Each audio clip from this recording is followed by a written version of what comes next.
ना कोई युद्ध, ना आई कोई आपदा, फिर भी देश के सामने तेल, ईंधन, विदेशी मुद्रा का संकट और आर्थिक चुनौती। विश्व गुरु ने फिर से आह्वान किया था, लेकिन इस बार भक्तों ने तेल, ईंधन, शौक, सुविधा, संसाधनों में नहीं की कोई कटौती। आखिर इस देश के लिए कौन है पनौती? जब देखो सामने आ जाती कोई न कोई नई चुनौती। जब मिडिल ईस्ट में अमेरिका, इजराइल और ईरान के बीच युद्ध चल रहा था, ईरान ने होर्मुज को बंद कर दिया, जिससे तेल गैस वाहक जहाज़ों का आवागमन और आपूर्ति पूरी तरीके से प्रभावित हो चुकी थी।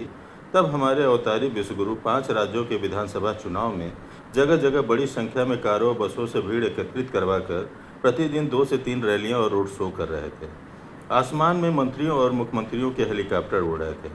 चुनाव संपन्न होने और सरकार गठन के उपरांत अचानक सुने याद आता है कि देश में खाने के तेल, पेट्रोल, डीजल, गैस और उन्हें खरीदने के लिए विदेशी मुद्रा भंडार खत्म हो रहा है, जिसे कटौती करके बचत करने की नितांत आवश्यकता है। और जैसे ही जनता से कटौती का आह्वान कर वो रोड शो के लिए निकलते हैं, सारे प्यादे, अय्यार, मीडिया एंकर, पत्रकार देश में आर्थिक संकट का हवाला देते हुए पूरे देश को सर्कस बना डाला। कोई अपनी सुरक्षा काफिले में कमी कर रहा है, कोई मेट्रो से जा रहा है, कोई ट्रेन से जा रहा है, कोई बस से जा रहा है, कोई ई रिक्शा से जा रहा है, कोई स्कूटी से जा रहा है, कोई साइकिल से जा रहा है, तो कोई पैदल जा रहा है। और देशवासियों से खाने के तेल, पेट्रोल, डीजल, गैस, सोने और विदेश यात्रा में कटौती करके विदेशी मुद्रा बचाने की बात की जा रही है।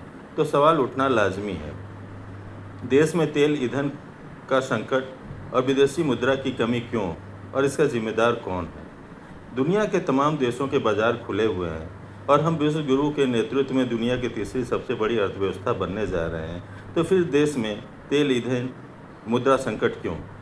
अरे भाई, हमारे जेब में पैसा है, बाजार में दुकानें खुली हैं, हमें भूख लगी है या कुछ खाने की इच्छा हो रही है, चलो माना 1-2 दुकानदारों से हमारी नहीं बनती, किसी तीसरे से खरीद लेंगे, इसमें दिक्कत क्या? रूस साल भर तक रियायती दर पर हमें तेल देने के लिए तैयार है। ईरान हमें तेल, गैस देना चाहता है।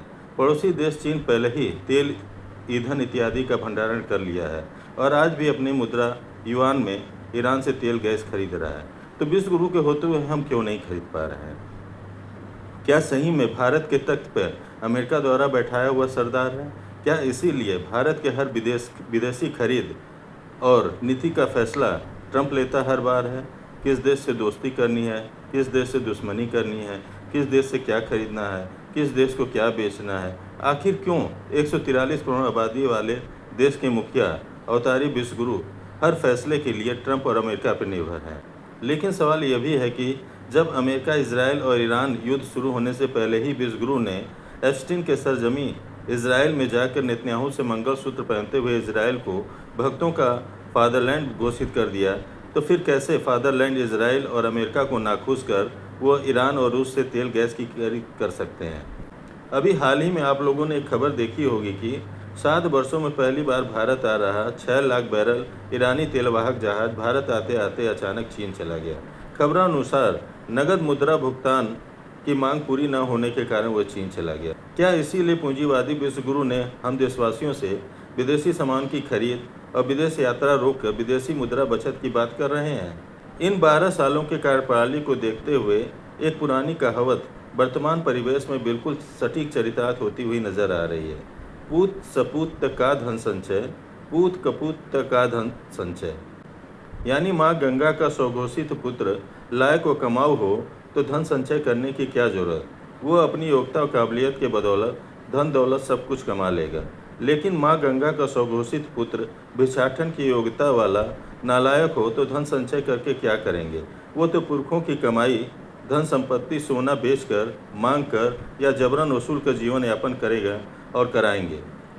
मुद्रा बचत करने से नहीं, संसाधन उत्पादन बढ़ाकर कमाने से बढ़ती है और विदेशी मुद्रा कमाना पड़ता है, जिसके लिए दूसरे देशों में मांग के अनुरूप अपने देशों में श्रम संसाधन उत्पादन बढ़ाकर माल बेचना या निर्यात करना पड़ता है। लेकिन 35 सालों तक भिक्षाटन और चाय बेचने की योग्यता वाले विश्व गुरु ने इन 12 सालों में, जैसा कि हम पहले से बताते आ रहे हैं कि अंबानी, अडानी जैसे पूंजीपतियों के व्यापारिक हित में सार्वजनिक संस्थानों, उपक्रमों, कंपनियों और लघु मध्यम उद्योगों को बर्बाद कर अंधभक्तों को मूर्ख बनाने के सिवा कुछ भी नहीं बनाया।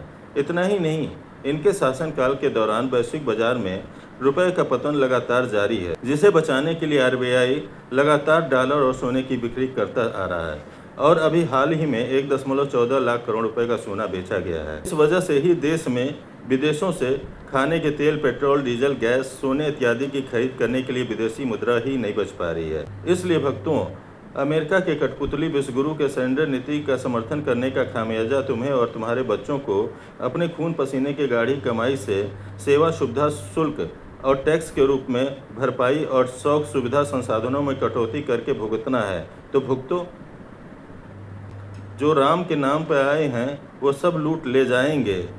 आगे अंधभक्त समर्थक भी पछतावा में खून के आंसू बहाते हुए बाप बाप चिल्लाएंगे।